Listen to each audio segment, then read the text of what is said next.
ఈరోజు మన పార్టీని చూసినప్పుడు చాలామంది ఎమ్మెల్యేలు కొత్త వాళ్ళే. మన పార్టీ వచ్చినప్పుడే 2011లో మన పార్టీ మనం స్థాపించిన పరిస్థితుల మధ్యలో గమనిస్తే, నేను అప్పట్లో కాంగ్రెస్ పార్టీ నుంచి బయటకు వచ్చిన. నేను బయటకు వచ్చినప్పుడు నాతో పాటు వెనకాల ఎవరు లేరు. నేను మా అమ్మ ఇద్దరం మాత్రమే బయటకు వచ్చినాం. అక్కడి నుంచి మొదలైంది ప్రస్థానం. నాతో పాటు కొంతమంది నాయకులు, నా మీద వ్యక్తిగతంగా అభిమానం ఉన్న నాయకులు కొంతమంది, మా కడప జిల్లాల నుంచి మరి ముఖ్యంగా కొంతమంది నాయకులు నాతో పాటు రావాలని అడుగులు ముందుకేశారు. నేనన్నా, నా పరిస్థితి ఏమిటో నాకే అర్థం కావడం లేదు. అందరూ అంటా ఉన్నారు, కేంద్రంలో కాంగ్రెస్ పార్టీతో ఢీకొంటా ఉన్నావు, రాష్ట్రంలో ముఖ్యమంత్రితో ఢీకొంటా ఉన్నావు కాంగ్రెస్ పార్టీతో. ఇలాంటి పరిస్థితుల్లో నా పరిస్థితి అగమ్య గోచరంగా ఉన్నప్పుడు నేను మిమ్మల్ని నాతో పాటు రమ్మని చెప్పి నేను చెప్పలేను. దేవుడు ఆశీర్వదించి నేను ఎదిగినప్పుడు, నేను బాగున్నప్పుడు అప్పుడు రండి అని చెప్పి కొంతమందికి చెప్పిన. ఇట్లా రాష్ట్రం వైపు తిరిగి చూస్తే ఎవ్వరూ లేరు వెనకాల. కేవలం నేను, నాతో పాటే అమ్మ, మేము మాత్రమే ఉన్నాం. ఆ ప్రస్థానం అక్కడి నుంచి మొదలైంది. కానీ రాజకీయాలలో ఎప్పటికీ కూడా విలువలు, విశ్వసనీయత ఇవి మాత్రం ఎక్కడా ఎప్పుడూ తగ్గనేలా. ఎన్ని కష్టాలు వచ్చినా కూడా ఇటువైపు చూస్తే పొలిటికల్ ఒబ్లివియన్ అంటారు, ఏ రోజు కూడా కాంప్రమైజ్ కాల. విలువలు, విశ్వసనీయత అన్న దానికి మాత్రం పెద్దపీట వేశాం. విలువలు, విశ్వసనీయత అన్నది ఎట్లాంటి పరిస్థితిలో ఉన్నా కూడా ఏ రోజు కూడా అవి ప్రశ్నించే పరిస్థితిలో ఏ రోజు రాజకీయాలు ఎప్పుడు చేయాల. అక్కడి నుంచి సాగింది రాజకీయ ప్రయాణం. ఆ తర్వాత నాతో పాటు 18 మంది ఎమ్మెల్యేలు కాంగ్రెస్ పార్టీ వీడి నాతో పాటు రావాలన్నారు. అందరినీ పదవులు రాజీనామా చేయమన్నా. రాజమోహన్ రెడ్డి ఎంపీ నాతో పాటే వస్తానన్నాడు. అన్న రాజీనామా చేయన్నా. రాజీనామా చేశాడు, వచ్చినాడు. బై ఎలక్షన్ జరిగింది. నా ఎలక్షన్ బై ఎలక్షన్, అమ్మ election by election, Rajamohan Reddy election by election.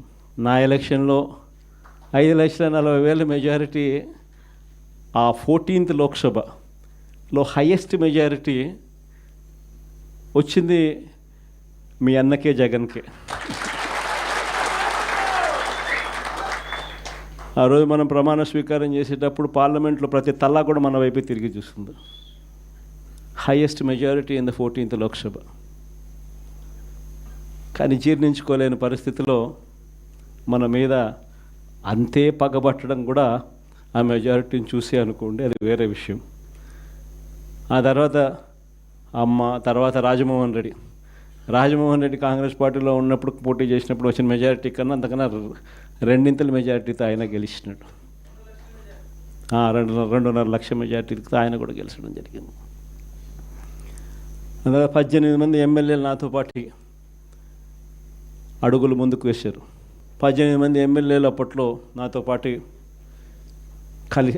అడుగులు ముందుకు వేశారు. ప్రతి ఒక్కరికి చెప్పా, రాజీనామా చేస్తేనే బయటికి రండి అని చెప్పి. మొత్తం 18 మంది రాజీనామాలు చేసినారు.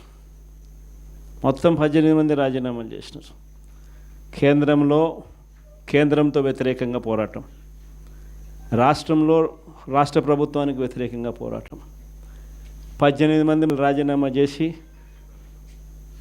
విలువలు, విశ్వసనీయతతో కూడిన రాజకీయాలు చేయడానికి అడుగులు ముందుకేశారు.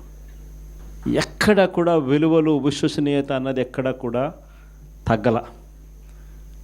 అప్పట్లో పవర్ ఛార్జెస్, కరెంటు ఛార్జీలు విపరీతంగా చంద్రబాబు నాయుడు గారు పెంచిన నేపథ్యంలో చంద్రబాబు నాయుడు ప్రభుత్వం మీద అవిశ్వాస తీర్మానం ప్రవేశపెట్టాం.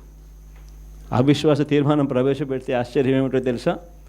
తెలుగుదేశం పార్టీ అప్పట్లో కిరణ్ కుమార్ రెడ్డి ప్రభుత్వానికి సపోర్ట్ చేసింది.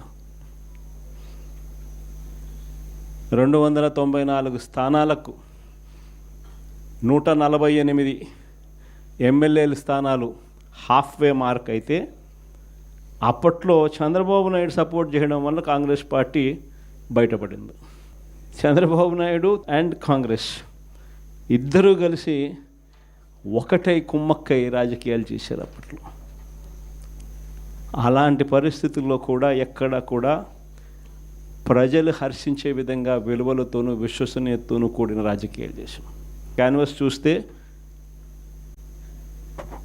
ఆంధ్ర రాష్ట్రం విడిపోయిన తర్వాత 175 నియోజకవర్గాలకు సంబంధించి కూడా పరిస్థితి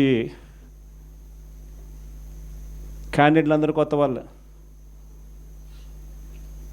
ఆ నుంచి కూడా అక్కడి నుంచి ఒక 18 మంది మన క్యాండిడేట్ తప్ప నుంచి మిగతా వాళ్ళంతా ఫ్రెష్ ఫేసెస్. ఆ నుంచి మన క్యాండిడేట్లు విజయం సాధించడం మొదలుపెట్టాడు. 67 స్థానాలు 2014లో గెలిచినాం. మళ్ళా 23 మందిని దాంట్లో పోచింగ్, మళ్ళా మనల్ని పార్టీని వీకెన్ చేయడం కోసం అని చెప్పి 9 మంది ఎంపీలు గెలిస్తే 3 ఎంపీలను పోచింగ్, 67 మంది ఎమ్మెల్యేలో 23 మంది ఎమ్మెల్యేలు పోచింగ్. కానీ మళ్ళీ దేవుడు 2019 వచ్చేసరికి అదే మొట్టికాయలు వేసాడు. మన దగ్గర నుంచి ఎంతమంది పోచింగ్ చేశారో కరెక్ట్గా అంతే నెంబరే, వాళ్ళ నెంబర్స్ కూడా కరెక్ట్గా అంతే 23కే పడ్డాయి. ఎంపీలు ఎంతమందిని పోచింగ్ చేశారో మళ్ళీ కరెక్ట్గా అంతే నెంబర్స్తోనే వాళ్ళ నెంబర్లు కూడా కట్టడయ్యాయి. నేను చెప్పేది ఎందుకు చెప్తా ఉన్నానంటే ఈ విషయాలు అందరూ కొత్త వాళ్ళే. కొత్తదనానికి విలువ అన్నది ప్రతిపక్షంలో ఉన్నప్పుడే వస్తుంది. ప్రతిపక్షంలో ఏ నాయకుడైనా ఎదగలుగుతాడు, ఎవరైనా నాయకుడు కాగలుగుతాడు. అయితే 2 గుణాలు ఉండాలి. ఒకటి ప్రజలకు అందుబాటులో ఉండడం, రెండవది చిక్కటి చిరునవ్వుతో పలకరింపు.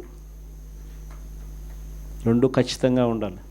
ప్రతిపక్షంలో ఉండాల్సింది మరొక మేజర్ గుణం ఏమిటి అని అంటే ప్రజలకు ఏదైనా సమస్య వచ్చినప్పుడు ప్రజల తరపున మనం ప్రజలకు తోడుగా నిలబడగలగడం. ఈ 3 చేయగలిగితే ఎవరైనా లీడర్ కాగలుగుతాడు. ఇక్కడి నుంచి స్టార్ట్ చేయండి.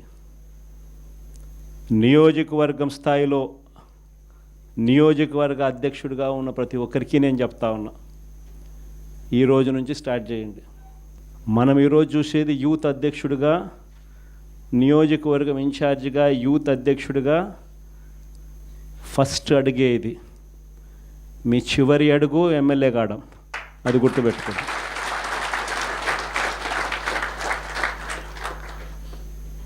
ఎదగడం మీ చేతుల్లో ఉంది,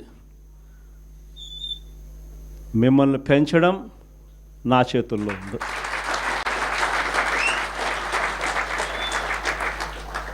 కానీ మీరు పెరగాలి అని అంటే నేను చెప్పిన ఈ 3 గుణాలు లేకపోతే ఎవరు పెరగరు.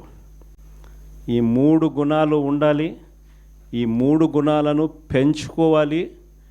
పెంచుకున్న దాంతో అసెస్ చేసుకోవాలి. ప్రతి నియోజకవర్గ ఇన్ఛార్జ్కు ఇది ఒక ఛాలెంజ్ ఇస్తున్నా. ఈ రోజు నుంచి 6 months టైం తీసుకోండి. మండల్ కమిటీస్ ఫామ్ కావాలి. దానికి తగ్గట్టుగానే కాన్స్టిట్యున్సీ హెడ్ క్వార్టర్స్లో వార్డ్ కమిటీస్ ఫామ్ కావాలి. దానికి తగ్గట్టుగానే మండల్ కమిటీస్ ఫామ్ కావాలి. దానికి తగ్గట్టుగానే గ్రామ కమిటీస్ ఫామ్ కావాలి. గ్రామ కమిటీసు, మండల్ కమిటీసు, మున్సిపాలిటీల్లో వార్డు కమిటీసు మొత్తం మీ ఆధ్వర్యంలోనే ఉన్నాయి. మొత్తం మీ ఆ చేతుల్లోనే ఆర్గనైజేషన్ ఉంది. ఆర్గనైజేషన్ చేసేటప్పుడు ధ్యాస పెట్టండి, బుర్ర పెట్టండి. కెపాసిటీ ఉన్న వాళ్ళని తీసుకొచ్చే కార్యక్రమం మొదలుపెట్టండి. ఎదగడానికి ఎవరైతే సిద్ధంగా ఉన్నారో వాళ్ళని ఆర్గనైజేషన్లోకి తీసుకొని వచ్చే కార్యక్రమం చేయండి. వైఎస్ఆర్సీపీ ప్రతి గ్రామంలో ఉంది. సిమిలర్లీ జిల్లా అధ్యక్షులకు చెప్తా ఉన్నా, అసెస్ చేసుకోండి. ఎవరికి చెప్పాల్సిన పనులా నేను మీకే ఇచ్చి పెడతా ఉన్నా. ఎందుకంటే మీరు ఎదగాలి. పర్యవేక్షించండి. నియోజకవర్గ స్థాయిలో ఉన్న యూత్ అధ్యక్షులు ఎలా పర్ఫామ్ చేస్తూ ఉన్నారు, వాళ్ళకు చేదోడు వాదోడుగా ఉండండి, వాళ్ళకు తోడుగా ఉండండి, గైడెన్స్ ఇవ్వండి, సలహాలు ఇవ్వండి, చెయ్యి పట్టుకొని నడిపించండి. కమిటీస్ అన్నీ పర్ఫెక్ట్గా అయ్యేట్టుగా చూసుకోండి. ఈ ప్రోగ్రామ్స్ అన్నిటికీ కూడా ఫర్దర్ సూపర్విజన్ ఉండడం కోసం అని చెప్పి వర్కింగ్ ప్రెసిడెంట్లుగా, జోన్లకు వర్కింగ్ ప్రెసిడెంట్లుగా కూడా తీసుకొచ్చే కార్యక్రమం చేయబోతా ఉన్నాం. వర్కింగ్ ప్రెసిడెంట్లుగా వచ్చే వాళ్ళను యంగ్ ఎమ్మెల్యేలు ఎవరైతే ఆల్రెడీ మన పార్టీలో ఉండి నేడు ఎలక్షన్లో ఓడిపోయిన పరిస్థితుల్లో ఉన్న యంగ్స్టర్స్, యంగ్ ఎమ్మెల్యేలు ఎవరైతే ఉండారో, ఆర్గనైజేషన్ తెలిసిన వాళ్ళు, ఆర్గనైజేషన్ పరంగా మిమ్మల్ని సరిగ్గా గైడ్ చేయగలిగిన వాళ్ళు, మిమ్మల్ని కూడా తోడుగా మీకు నిలబడగలిగిన వాళ్ళు. ప్రతిపక్షంలో ఉన్నాం కాబట్టి కేసులు పెట్టించుకోవాల్సి వస్తుంది. కేసులు పెట్టించుకునేటప్పుడు మీకు అండగా తోడుగా కేసులు పెట్టించుకున్నా పర్వాలేదు, ఈ రకంగా కేసులు పెట్టినా కూడా ఈ రకంగా దాన్ని మనం మెనూవర్ చేయొచ్చు, ఈ రకంగా వ్యవస్థలన్నీ మనకు తోడుగా ఉంటాయి, పార్టీ ఈ రకంగా మీకు అండగా ఉంటుంది అని భరోసా ఇచ్చేందుకు యంగ్ ఎమ్మెల్యేలను వర్కింగ్ ప్రెసిడెంట్గా కూడా తీసుకొచ్చే కార్యక్రమం చేస్తూ ఉన్నాం.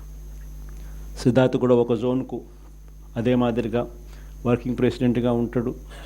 సిమిలర్లీ ఈస్ట్ వెస్ట్కు, ఉత్తరాంధ్రకు, కృష్ణా గుంటూరుకు, ఈ రకమైన జోన్లకన్నిటికీ కూడా వర్కింగ్ ప్రెసిడెంట్లుగా యంగ్ ఎమ్మెల్యేలను కంటెస్ట్ చేసిన వాళ్ళను కూడా తీసుకొచ్చే కార్యక్రమం చేస్తూ ఉన్నాం. ఆర్గనైజేషన్ పరంగా యూత్ కానీ, మహిళ కానీ, స్టూడెంట్ కానీ, రైతు కానీ, ఈ 4 చాలా బలంగా ఉండాలి.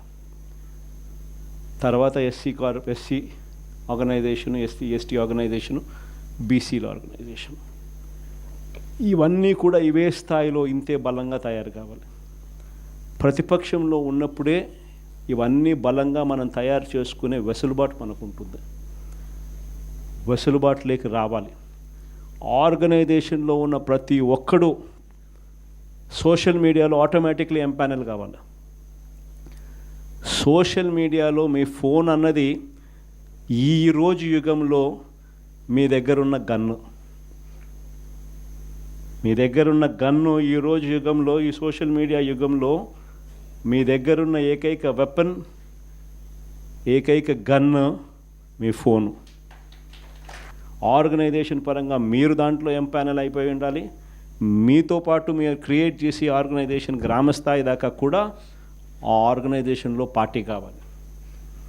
ప్రతి ఒక్కరి చేతిలోనూ కూడా మీకు అన్యాయం జరిగితే, ఆ అన్యాయం నాకు జరిగింది అని చెప్పి మీరు ఆ మాధ్యమంలో మీరు చెబితే, ఆ మాధ్యమం ద్వారా పార్టీ హైకమాండ్ మా దాకా కూడా తెలియడమే కాకుండా రాష్ట్ర వ్యాప్తంగా ఉన్న మొత్తం వైఎస్ఆర్సీపీ శ్రేణులందరికీ కూడా ఈ మెసేజ్ వెళ్ళిపోవాలి.